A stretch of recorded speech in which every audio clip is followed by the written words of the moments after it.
have an incredible, impeccable record actually at Evo Car of the Year competitions. There's just something about the raw connection you get with these track-bred 911s. But this is a new sort of GT3. Gone is the 6-speed manual box, gone is the old Metzger motor, and in comes CDK and an all-new direct injection engine that revs to 9,000. It doesn't feel as raw as the old car just because this engine, though it screams at the top end, doesn't have the same chuntering, fizzy, frantic feel of the old engine. And the gearbox, of course, makes the car more accessible. So anyone could jump in this GT3 and drive pretty quick.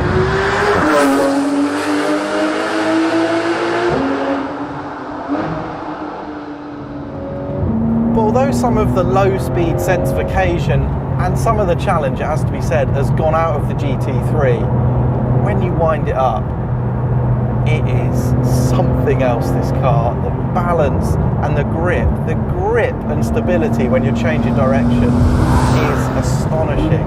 It's got 4-wheel steering now, this car, and although you don't feel it at work, what you feel is the agility it gives the car, and that puts it on a different level to everything else here in terms of grip and speed across the ground. It is unreal.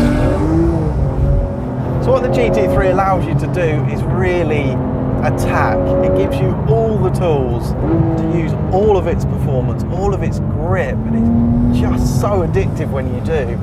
The way it takes the road apart it is on another level to the cars here. I think the SLS might be able to match it when you're feeling really brave, but the way this car just floats across the ground is immense. It really is.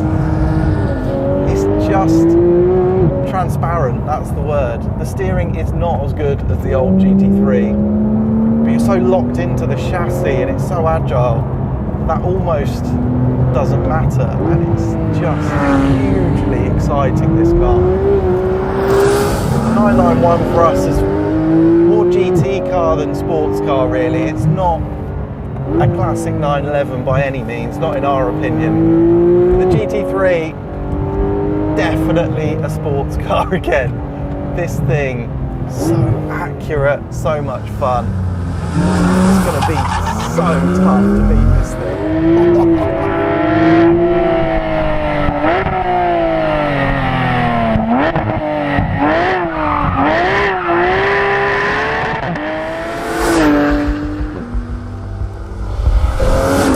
Finally we come to this, the Ferrari F12, which is undoubtedly the maddest car we have driven in 2013. It has the killer drivetrain.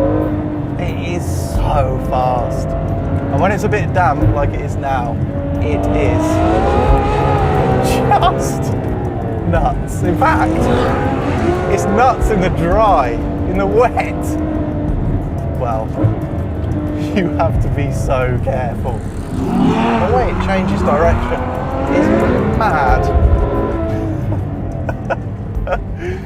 It's just got an agility about it that you just wouldn't believe for such a powerful front engine rear wheel drive car. There's a bit more body roll than you'd get on the SLS.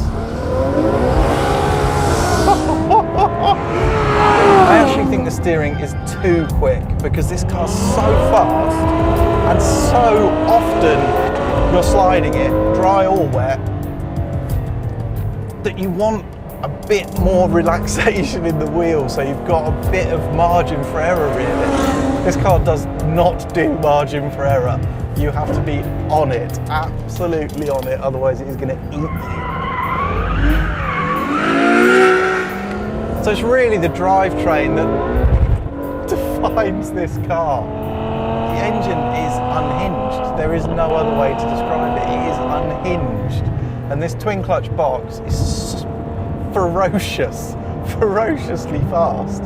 This is going to be a sort of GT car really, but it It might not have an engine in the back, but it's as mad as any supercar has ever been, I think. Turn everything off, it's a monster. Huge fun, but a monster. But use the Manatino thing, get it on race, and it gives you enough adjustability, but with a bit of a safety net, so you can exploit some of the performance, or most of the performance, and get some insight into its character. But sooner or later, you're going to want to drive this car with everything off, because it is one of the great motoring experiences.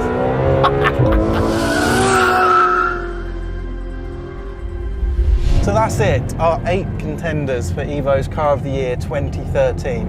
It is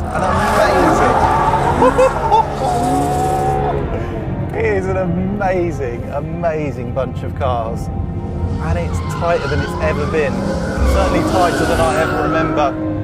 So now we've all got to have one last drive and try and figure out which of these mad cars is the best car we've driven in 2013. After a week like this on these roads with these cars, trying to sum up each one and rank them in a logical order seems almost impossible.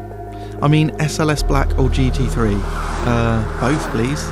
Then there's the hilarious, unstoppable Works GP, the sheer insanity of the F12 fully lit, and the pure class of the R8 Plus.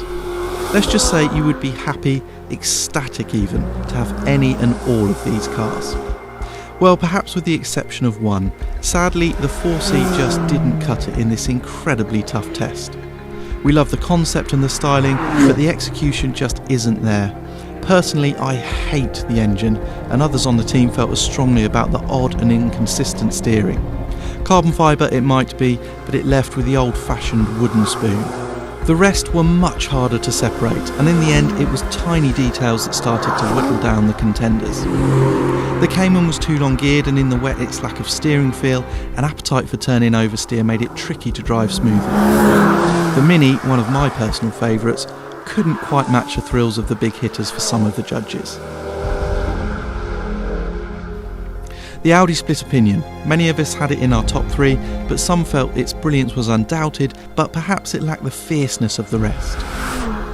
The Aston's automated paddle shift manual box came in for some criticism, but by now we're really nitpicking. So the 3 still standing are SLS Black Series, GT3 and F12, perhaps inevitably so. For me, the Merc Edge passed the Ferrari with better body control, far more feelsome steering, and because it simply felt lighter and, get this, more special. Others had the F12 at the top because of that engine. It is extraordinary, and ultimately it snuck ahead of the big bad Merc on the score sheets. Then there was the GT3. Some said it was a shade too clinical. Some wondered if you needed to be going too hard to enjoy it regularly on the road, and more than once somebody would mention the old manual gearbox, and we'd all agree that we missed it. But while we might miss some of the old GT3's race car vibe, the new car offers even more control, even finer balance, and a suppleness that allows you to enjoy it on any road. That engine at 9,000 RPM is pretty special too. It felt light, small, totally controlled, and yet brilliantly agile and adjustable. It felt unbeatable. And it was. The 991 GT3 is Evo's Car of the Year 2013, and if you still don't understand why, then just immerse yourself in this.